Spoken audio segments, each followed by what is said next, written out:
dive in today on donor advised funds. And the reason we're going to talk about this is when I look at 2024, when I look at the next 3 to 4 years in nonprofit fundraising, there are 3 enormous trends that are going to shape everything. In no particular order, one is what we call the Great Wealth Transfer, which many of you have know about. This is that as baby boomers age, they're going to pass on $70 trillion, and a ton of it is going to charity.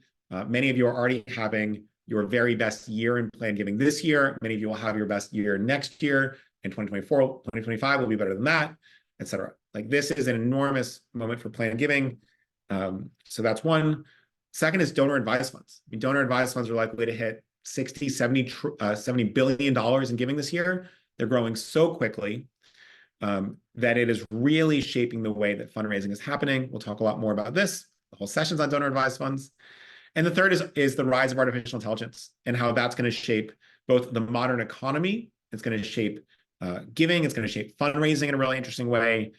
And, you know, it's likely to be as fundamental a shift as the internet is. And so we'll see that play out over the next year or two. But the thing on AI, remember, is that this is accelerating. So think about how much has happened in the last 9 months, and then say that's probably going to happen in the next 6 months, and so on and so forth. So it's going to be a wild year, and I'm really excited for 2024. I think it's going to be a great year for so many of you, for FreeWill, for our team, for us as a community, and a big part of that's going to be donor advised funds. So we'll dive in. A couple quick housekeeping notes here.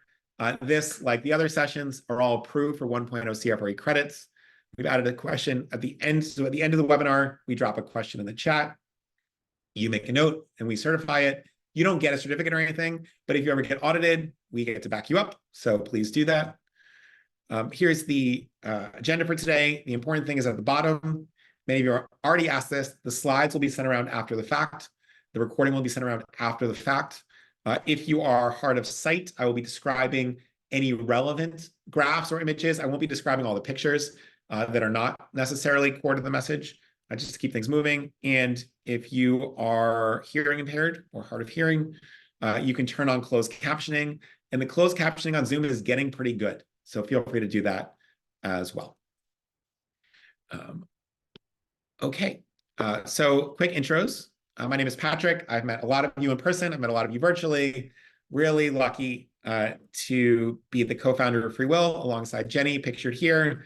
2024 was a banner, 2023, excuse me, banner year for Jenny and her family out in Seattle as they welcome their second child, who is happy and alive and well and kicking.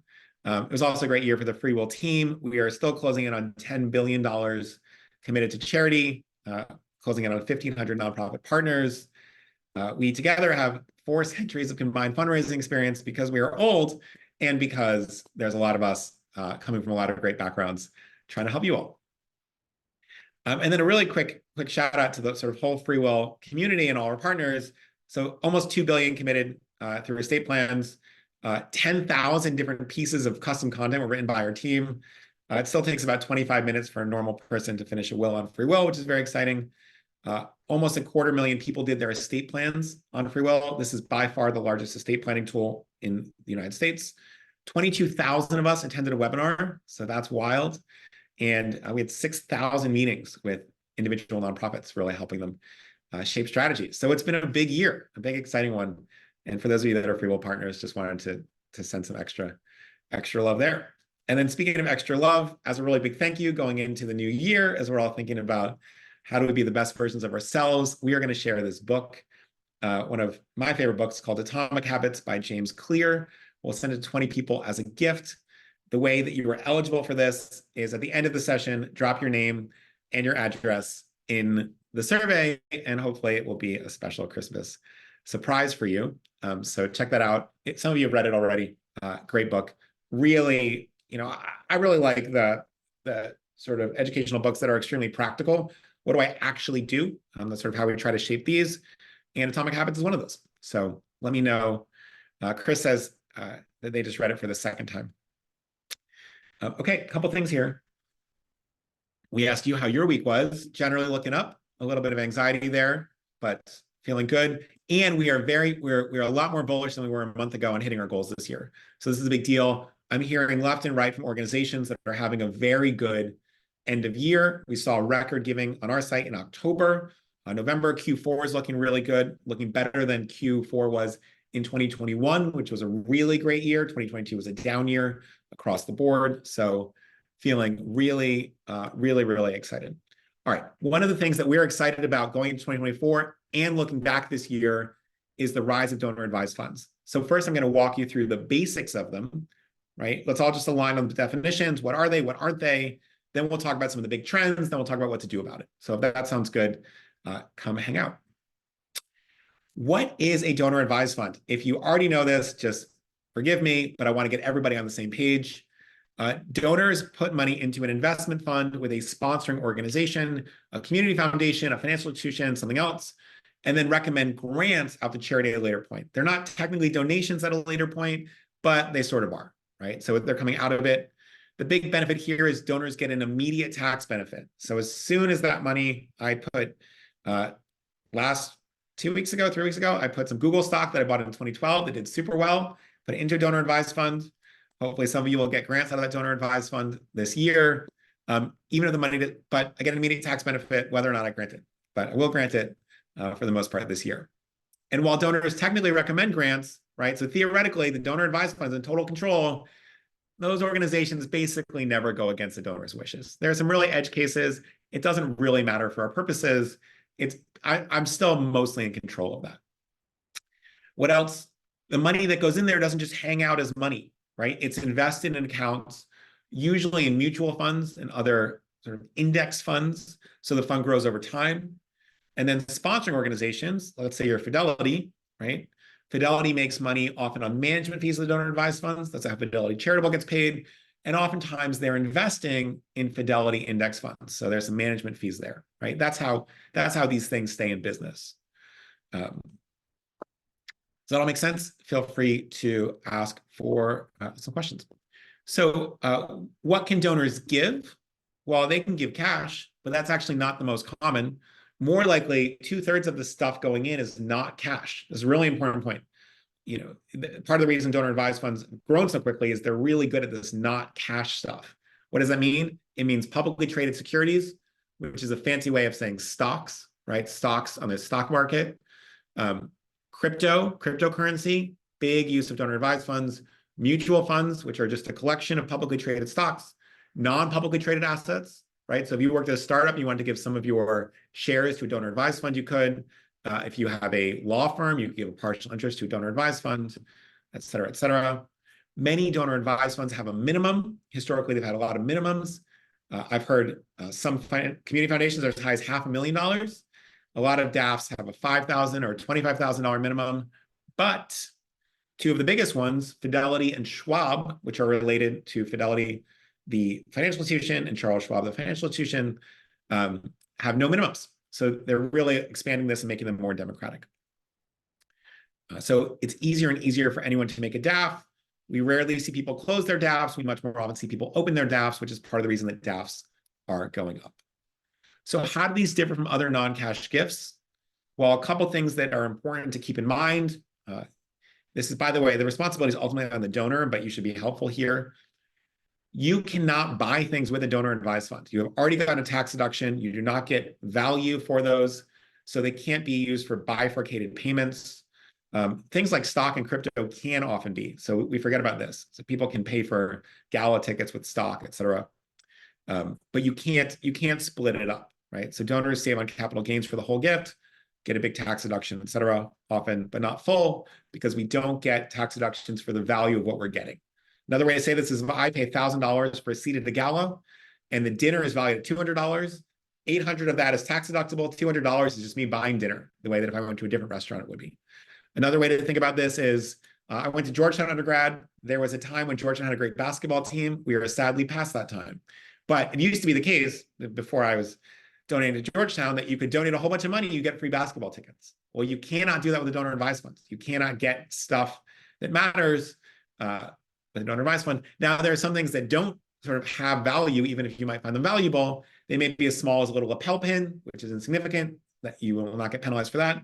Even things like naming rights on a building doesn't have value in the same way. So super interesting. Now, when we talk about donor advised funds, a lot of people think about Fidelity and Schwab as the really big ones, but there are really three types. The first two are the most important for our purposes today. The oldest type is community foundations. Many of you will have one locally. So that's a big thing. The second is what we call national DAFs, right? These are often tied to financial institutions, charitable arms of financial custodians like Fidelity, Schwab, Goldman has one, UBS has one, Bank of America has one, et cetera, right? We think there are about 1,000 donor advised funds in the country. Single issue organizations. Now, this really falls into two very distinct categories. The first one is DAFs that are very tightly tied to a specific organization. Now, if you don't have one, you probably don't need one. But places like Notre Dame and Duke and Harvard and Columbia, some very big hospitals with enormous endowments and enormous funding mechanics may have one, and they have investment teams that can manage it. If you haven't thought about this, you probably don't need one, but that's a category you should know about. Second is these sort of quote unquote single issue. They're often faith related. So I think there's something called the National Christian Foundation. A lot of local areas will have a United Jewish Appeal or a United Jewish Fund where you can basically put money in there and then get it out. Those things function a lot more like community foundations. And so just so you know. All right. When we ask you, is getting more gifts or more grants, in this case, from donor advised funds a priority for your org, 26% said it's a super high priority, and 36% said it's a high priority, right? So we're crossing the 60% mark in terms of high priority or greater, and then 34% said medium priority, and very few people said low priority. So you can tell this is an enormous thing.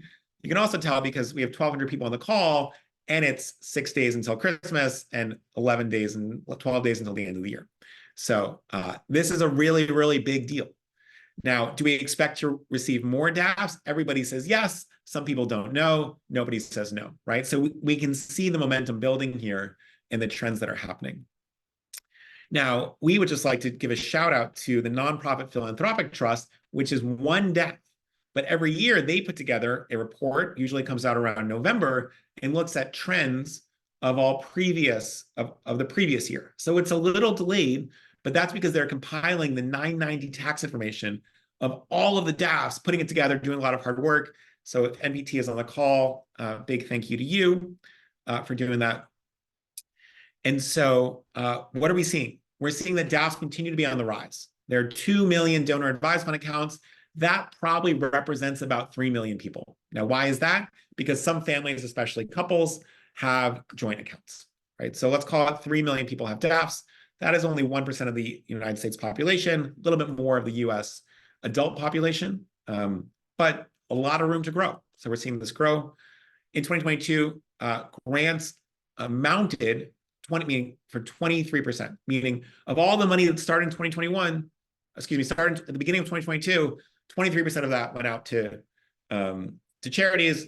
The rest of it stayed in assets. $52 billion, right? Capital B, more than 1 in every 6 or 1 in every 7 individual giving dollars was granted to charity from donor advised funds. This is a really big deal. There was a 9% increase. This is less than previous years. So is it a sign of deceleration? We're going to look at that in a moment. Grant making has been on the rise every year since 2009, and a slower rate, but we have doubled in the last 5 years. It would not be crazy to double in the next 5 years. What would that mean? It means 5 years from now, we're looking at $100 billion a year coming out of donor advised funds. I know we're going through a lot, but this stuff is all really important. You'll get the recording, and I do talk fast when I get excited, so I apologize for that. Total value of grants made by DAFs in billions. You can see here, look at 2018, not that long ago. Feels like been a big news 5 years, but you can see how big that growth is. Look at that growth from 20 to 21, and then 21 to 22. Now that growth's a lot slower. Why did that happen? Well, we'll talk about that in a second. So payout rates pretty high. It had reached higher rates in terms of how much of the money has gone out, but this calculation is not perfect, right? So you'll hear about payout rates. You might hear some news articles. Oh, the payout rate's lower. People are stashing money. Not exactly true. We'll talk more about this in a second, but how do we calculate payout rate? How much money was there on Jan 1? and then what was granted to charities. So the average account in 2021 was $122,000. You see a lot of that. Average account size decreased by 4%. Now, why would it decrease? Does that mean that people aren't putting money in? Well, it's probably two things. The first is more people are opening accounts. So you get a 29-year-old, I'm not 29, I don't mean to reference myself that way, but a 29-year-old opening a DAF with $300 in it, that's great. Big news, it's going to bring the average down. It's not a problem for us. It just means more people have donor advised funds. The second thing that's going to happen is the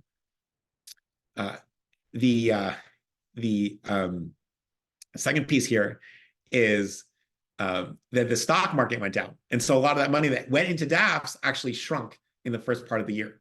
We'll talk about that in a second. But you can see payout rates here. So we're back 2021, big year.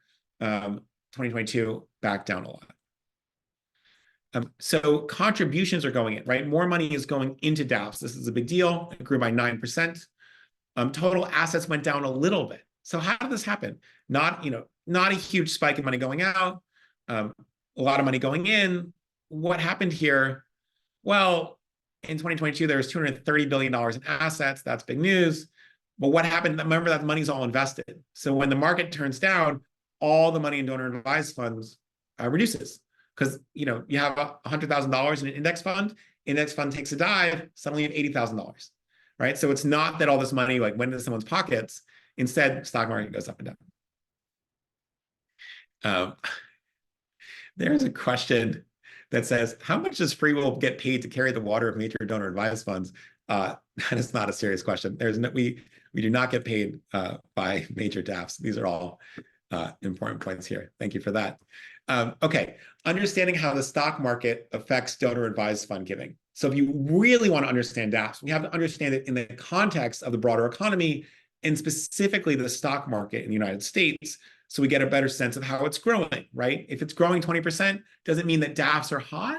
Or does it mean the stock market's going up? If it goes down by 5%, is that because people don't care anymore? Or is that because there's just less money in America to give into donor advised funds? So we're going to take a little bit of a deep dive here, and I apologize for all the numbers, but it will give you a big sense, right? So 2019, one of our first big years of DAF growth. Well, the S&P 500, which is just for reference, big index fund of 500 companies, and we're measuring together, on average, do those go up or down and how much? So S&P goes up 19%, DAFs go up, S&P up 29%, DAFs go up 19%, which means stocks are outpacing DAF growth by about 10%. 2020, S&P up 16%, DAFs are growing even faster, right? So that 26% is way more impressive than the 2019 number. DAFs are 10% faster. Now, 21, S&P up 27%, DAFs up 35%. So this growth is continuing, right? Huge year in 2021 for both stocks and DAFs. DAFs faster than stocks, a little bit slower than the last year, at least relatively. Now, 2022, this is a big deal. The S&P is down 19%. So a really rough year on the stock market last year, and yet DAFs are still up by 9%, and DAFs are 28% faster. So last year was actually the biggest gap between the stock market and DAFs performance. And what that means is in a year where stocks are up 23%, so great year for stock market, we might expect going back up to that 35, 40% number. Now, I don't know, but you can start to see how these trends sort of flow together. Right? 70 says, are stocks solely tied to the stock market? If so, why? Wouldn't diversified vehicles be more balanced?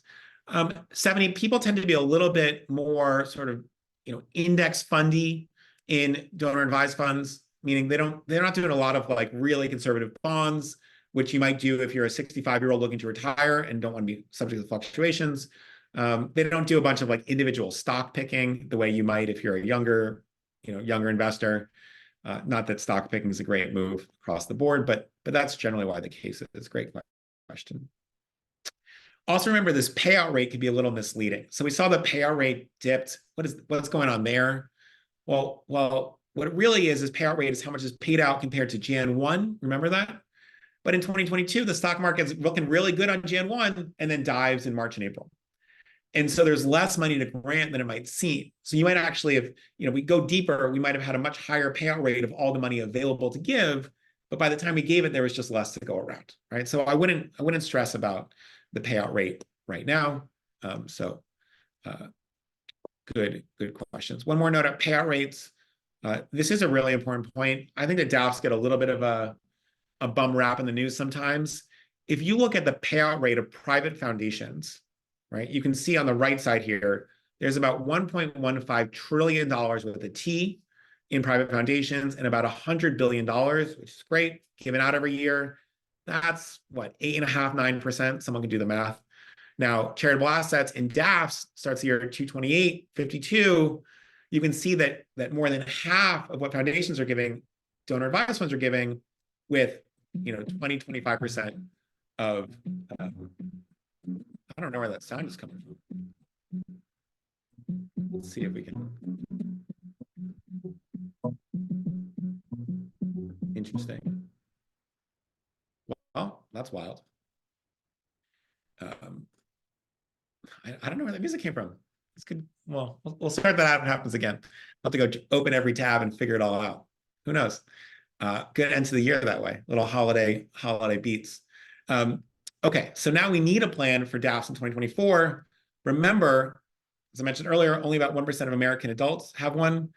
Financial advisors are actively steering their donors to build these. We know that organizations who take non-cash gifts and especially appreciated assets, like those that go into donor advised funds, grow much faster. And now DAF custodians are the best version of this. You see how DAFs are growing so fast. So much of that is that they're taking non-cash gifts. And a reminder, we should all be doing the same thing. This is actually a really important point, so I don't want to skip it. If you are a director of development, a director of major giving, an overall executive director, and you do not have a plan for donor advised funds in 2024, you do not have a plan for fundraising. This is such a big chunk of giving from your existing donors that we really, really need to make sure we have a clear plan in place. And so I'll walk you through what that is. But this is not a maybe I'll do it next year thing, right? This money is happening. More of your donors are moving from normal giving into donor advised fund giving. And so you'll be losing out, not just not gaining, but losing out if we don't have this plan. So because we care about you, we are going to reference that repeatedly. It is really, really, really important. As I mentioned, in 2024, worst year in recent memory, but DAF still experienced 9% growth. So we're going to conservatively estimate, based on our data from 2022, there will be upwards of $270 billion, $270 billion in DAFs in 2023. And if the payout rate were to remain the same as 2022, we would expect $60 billion in 2023 and potentially $70 billion in 2024, right? So huge sums of money that are making up an increasingly large portion of overall giving. Now, when we ask you on a scale of 1 to 10, 1 to 5, how confident are you in your ability to secure your DAF gifts? Well, we got a lot of people hanging out on threes. We got 10% of you who are really good at this. We've got 13% who are really bad at this. Everyone else in the middle. Those of you that are in the 5 category, feel free to hop in and offer your thoughts as well. When we ask you what your major challenges are, a huge number say, I do not know which of my donors have a donor advised fund. This is a really big problem. I don't know how to market DAF giving, also a big problem. I don't know enough about DAFs to speak confidently about them to my donors. We'll help you out there as well. Other people say, I need help figuring out the identities of donors who've sent my DAF gifts. Another big problem. We'll talk about this a bit more. So let's zero in on this first thing, right? How do we find the donors? Because this is an important point. There is not a magical group of people in the world who have donor advised funds that you don't know about. Instead, your upper income donors are increasingly opening these. So the people who are already on your list are the people who have donor advised funds, right? We don't have to go sort of magically search out a new group.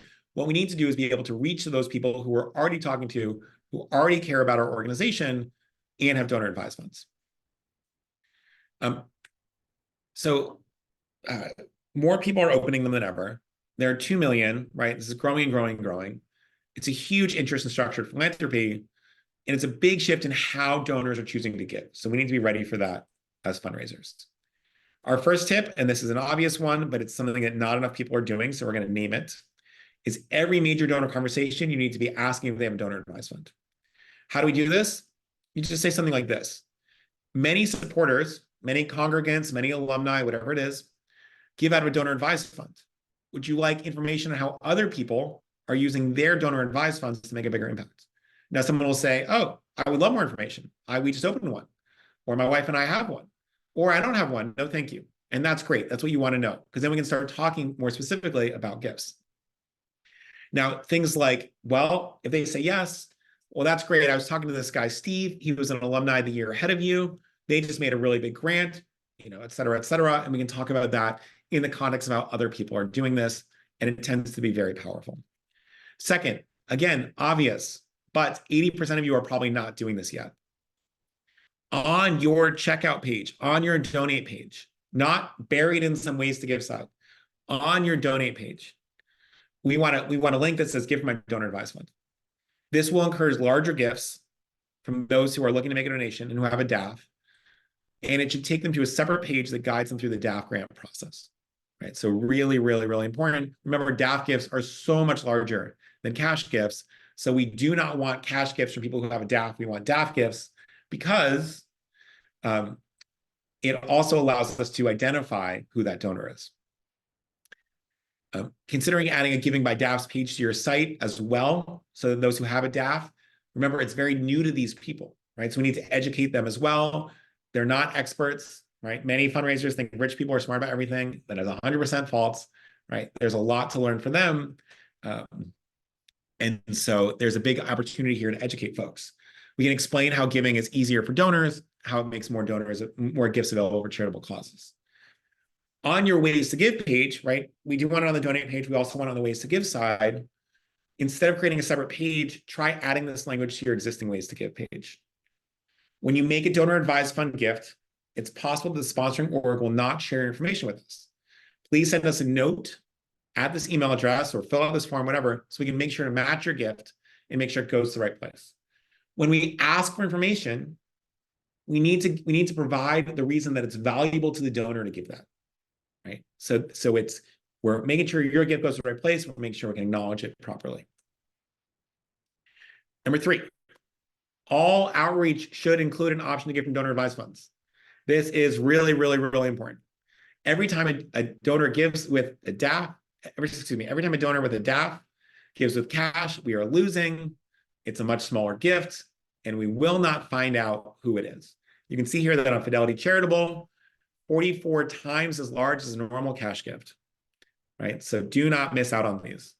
We also know that if someone has a donor advised fund, they should go right on that list as a possible major donor because they have what? They have capacity, right? We know that they have some money and they have charitable intent. These are our people, right? So very exciting to do that. Tip 4, check your GuideStar profile.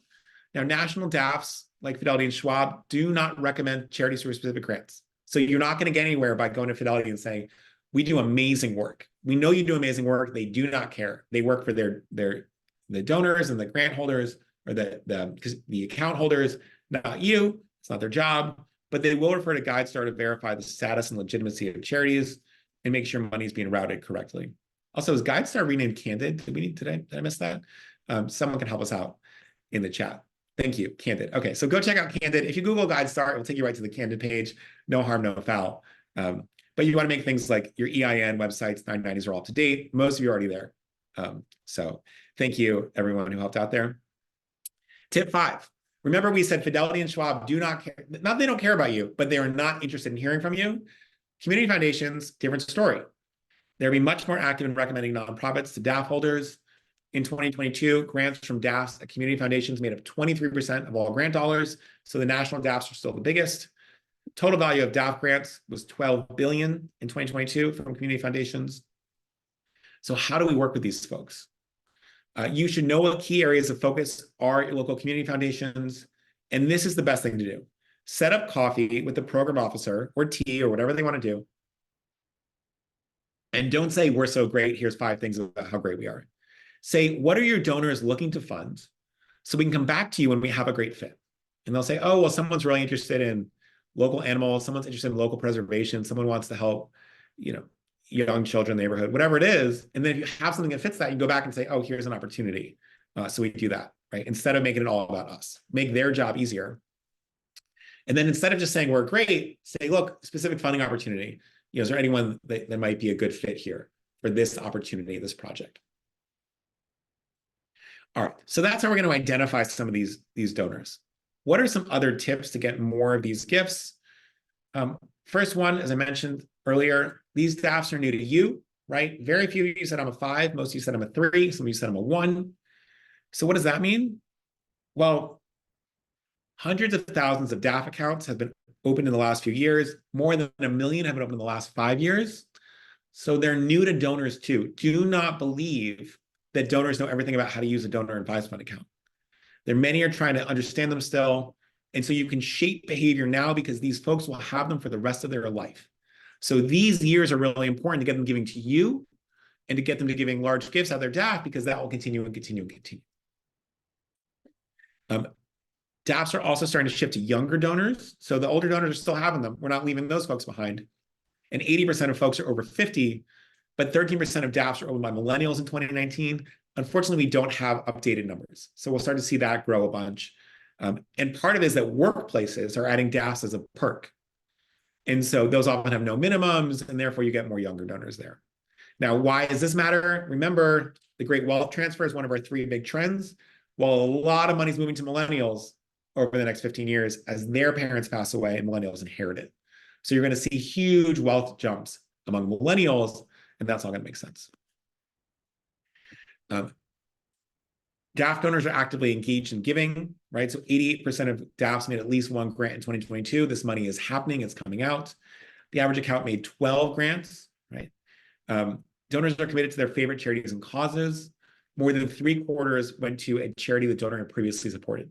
So this goes back to my earlier point of these donors are already with you. Do not sort of go hunting in the wilderness for new donors. Focus on getting the DAF gifts from the people who are already part of your organization. And like anything else, you're going to have to ask more than once. Great. Understand your DAF donors. There's a comment about making sure EINs are pretty obvious. This is true. This, by the way, is especially true if you are an organization that may have multiple versions of the same name. So if you are St. Mary's Church, if you are St. James's, school for the for boys, if you are Temple Israel, if you are, the Humane Society, but most people call you the local Humane Society, they don't call it by the full name, right? If you're a YWCA and there's 100, 200 of you in the country, get that EIN out and make sure folks can do it. DAF donors are of all ages are very tech savvy. Almost all of these DAF gifts are happening online, right? So this is not happening over the phone.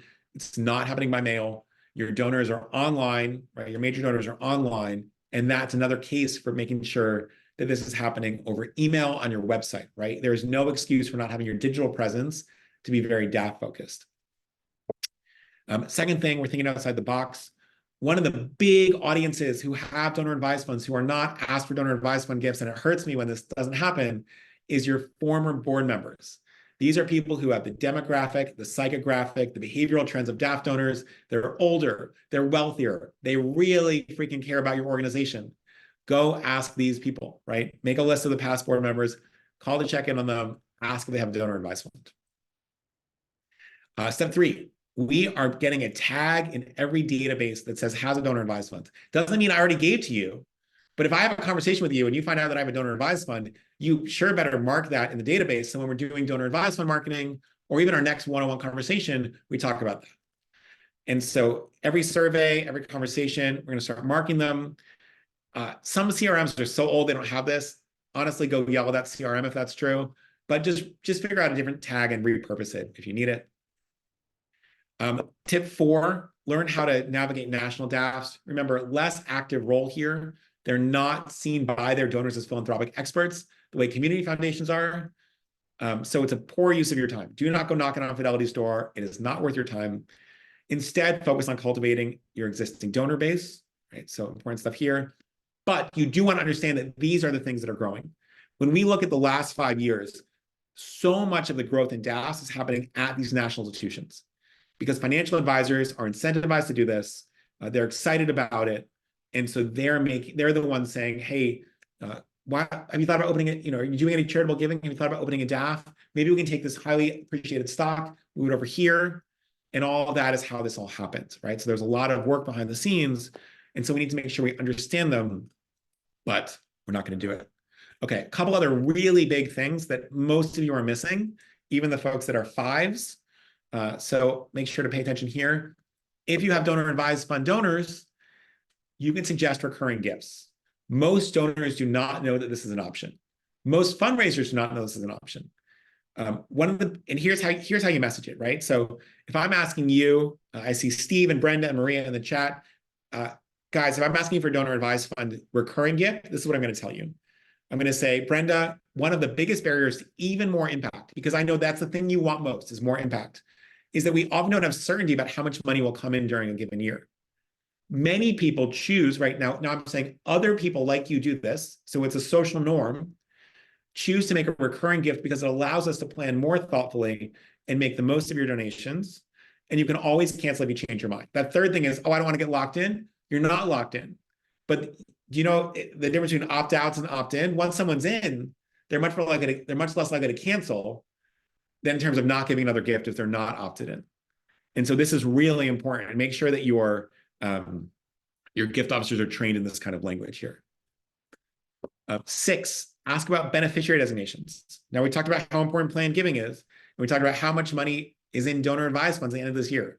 Well, you put those two together, and beneficiary designations is what it means if I pass away, someone is in charge of where the donor advised fund goes. Now, there's 2 real options here. One option is I could pick my younger brother and say, Pete, that's my younger brother's name, you are now in charge of distributing more grants. And by the way, here are some of the big things I care about.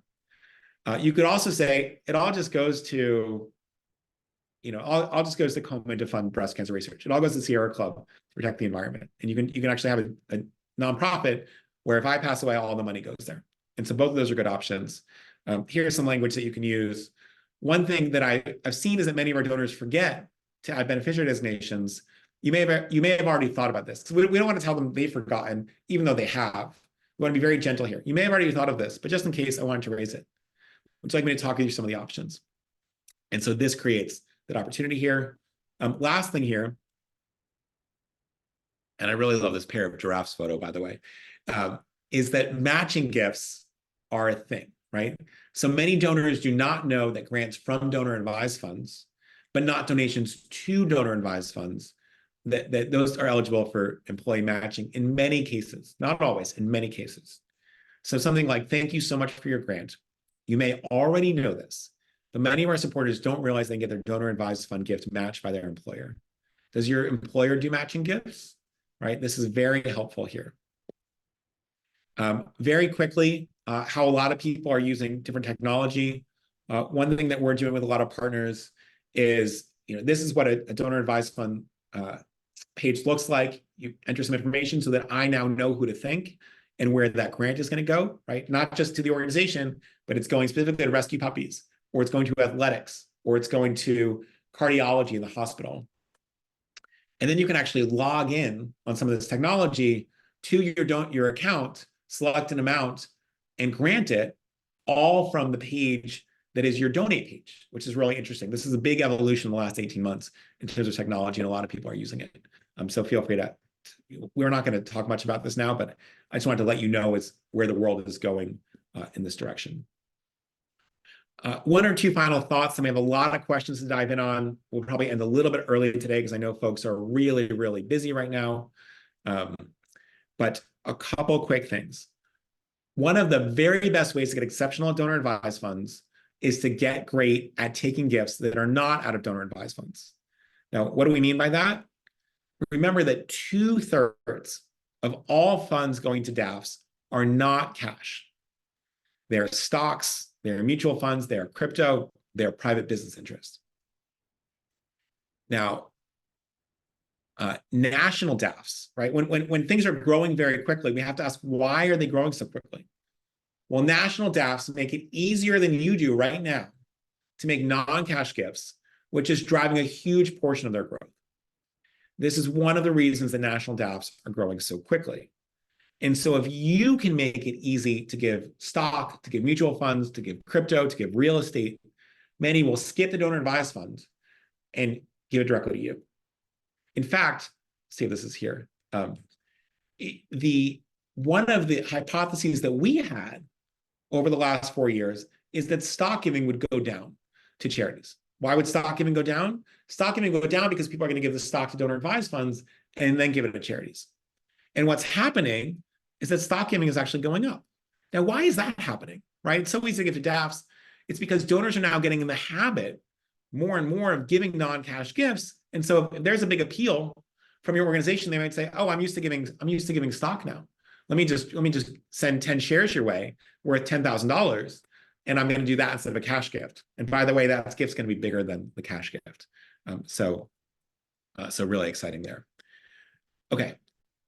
When we send our normal fundraising asks, this is my one ask from you in 2024. This is the only thing. You're only going to do one thing differently. Do this. In your normal fundraising emails, right? The ones you send 8 times a year, ask for smart gifts alongside cash. Remember, all these gifts are better from a tax perspective for donors. They are larger for you. And so you might want to say something like, please consider donating today using credit card, gifts of stock, cryptocurrency, your donor advised funds. You don't take crypto, no problem, take that out, right? Qualified charitable distributions out of your IRA, also valuable here. And then put a link on those on your main donate page, not just on your ways to give page. Remember, these gifts are so much bigger. They're so much better for donors. They're going to what's actually drive revenue for your organization. Here's an example from our friends over the United Way. I do not recall how to pronounce these counties, so I'm going to skip it. But you can see here, really great experience, really good for donors. You can bet they're getting much bigger gifts than you are if you don't have this. Other secret, right? The other secret about non-cash gifts, which is really important. Yes, these gifts are going to give a lot more. They're going to be bigger gifts. But if you ask about non-cash gifts, even your cash gifts are going to be bigger, because research shows that reminding people of their investments allows them to anchors them at a higher point and makes them give more, right? Including smart giving options alongside cash in your normal fundraising outreach, as I just mentioned. More of these gifts, but bigger cash gifts, because we're changing the mental anchor point, right? This is an easy hack.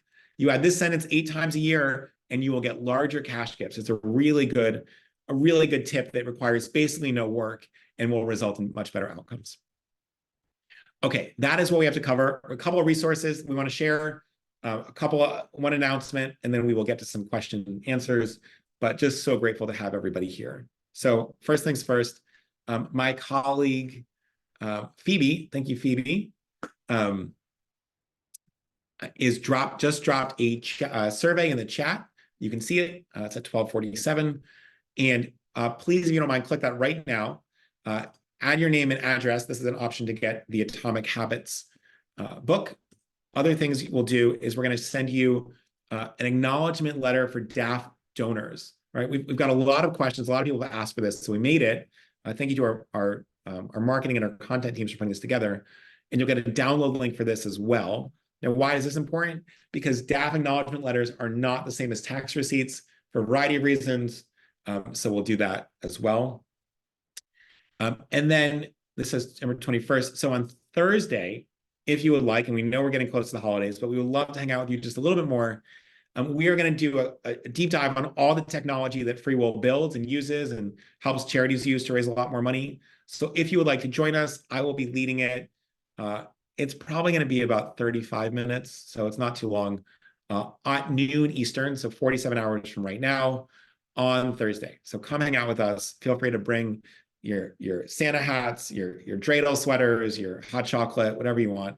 We'll have a lot of fun. We'll talk about donor advised funds, we'll talk about stock giving, we'll talk about IRA giving, we'll talk about plan gifts and bequests. So that should be fun.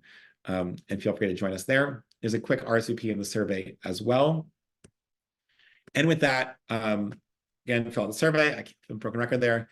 The last thing I want to note is January 9th. So it's a little ways away, a couple weeks from now, but we are going to host a session with one of my favorite people in the world, and certainly the smartest person in planned giving and sort of major fundraising, Dr. Russell James. Many of you love him and know him already. If you don't, he is a tenured professor at Texas Tech, deep in West Texas and Lubbock. He has done unbelievably valuable research And I think, frankly, does the most important academic work in all modern fundraising. And so we're so, many of you can't see all the chats that are coming right to us, but people are just all over how great Russell is, or Dr. James, as we should call him. But Russell's amazing. You're going to have a great time with him. So join us on February 9th. If you fill out the survey, we can also get you a RSVP link for that as well. And then lastly, if you have anything to share, you have any questions, super easy to find on LinkedIn, Patrick at FreeWill. I have an email address. It's my LinkedIn, Patrick Schmitt. I work at FreeWill, pretty easy to find. My email address is Patrick at FreeWill. That's the only one I have. It's not like a secret other one. So feel free to shoot me a note if you like, if there's anything I do to help. All right, we're gonna get to a couple questions here. But before we do, because I know that some folks are busy, I just want to say an enormous thank you for coming today and spending an hour with us on this super important topic. But also just a thank you for being part of this community and our lives over the last year. 2023 has been a wild year with ups and downs. Just a lot happening in the world, a lot happening in our personal lives and our professional lives. And so it's such a joy to come here, once every 2 weeks or so and hang out and learn together. So really, really, really big thank you to you. Merry Christmas for those of you that are celebrating. Happy New Year to everybody, unless you're not celebrating that. And just, I just feel very blessed to be part of this community. So big thank you. All right, we're gonna take 5 minutes. We're gonna answer 5 minutes of questions, and we're gonna let everyone go 5 minutes early. So I hope that helps. Lisa says, are smaller gifts still tax deductible, or is there a higher threshold for being tax deductible? Every gift is tax deductible if you itemize deductions, which not everybody does, but generally the answer is yes. Karen says, can you talk about using donor advised funds to fulfill a pledge? I've heard conflicting info. So very quickly, a pledge is usually a contract-ish that says, I will give the Miami Zoo $10,000 a year for 5 years. Now, technically, you are not allowed to use a donor advised fund to fulfill that. No one has ever gotten in trouble from what I know. What typically happens is people write a separate letter.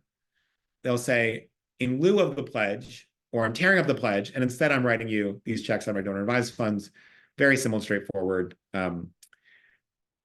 Really, the IRS isn't coming off of people doing this, but it's a good question. Whitney says, hi, Patrick. Hi, Whitney. At what point is the nonprofit responsible for all of this, meaning compliance?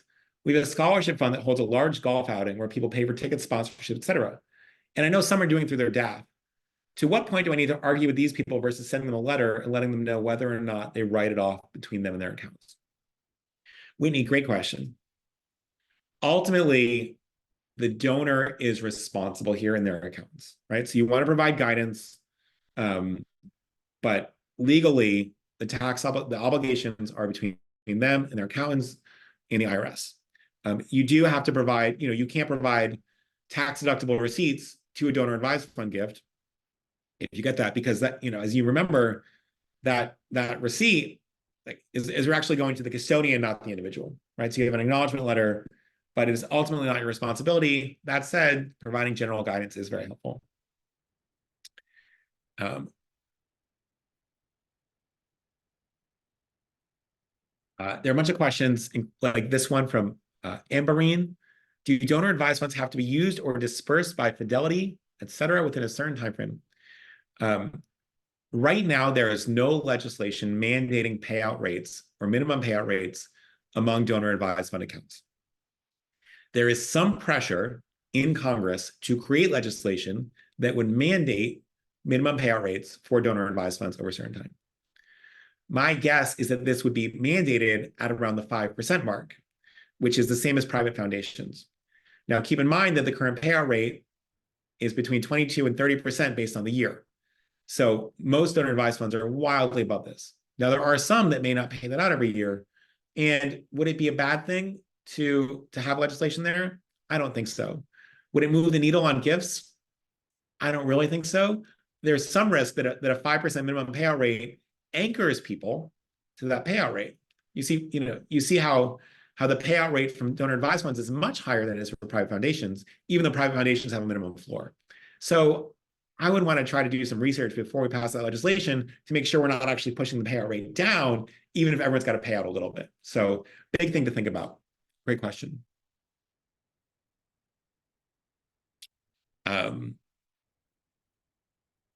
Another question about DAFs and pledge. We've already answered payout rates. Ashley says, how do I get my organization to set up to receive a DAF? You have no setups. You're going to get a check in the mail, or in many cases, you'll get ACH payments if you've set it up with that donor advised fund. So no work on your end. Molly says, if we have a donor who wants to give, is there a reason we want their gift to be a DAF or the regular checking account? Are there any real benefits to the nonprofit, or the benefits really for donors? This is a very good question, Molly. For the most part, I think you're going to get a larger gift from the donor advised fund, which is why you'd want it out there. You also want to know that a donor has a donor advised fund because they're the best people to go back to for more money. One thing we didn't talk about a lot, actually, is that donor advised fund gifts tend to be more spread out over the course of the year than the sort of end of year bundling that you see for normal charitable gifts. And so that may be a benefit to you as well. But that's a good question. All right, we're going to pause there. We'll give everyone 5 minutes back. I just wanted to say again, a huge thank you. Happy holidays to everyone. Merry Christmas to many of you. And what a delight it has been this year. Cannot wait to see you in the new year. Can't believe it's 2024 already. And I will be bringing along my friend Russell James, who is honestly much smarter and better at this than I am. And so we'll have an even better time then. So big thank you. So great to have everybody here. And hope you have a wonderful, wonderful holiday. And I'll see you on the other side of the new year.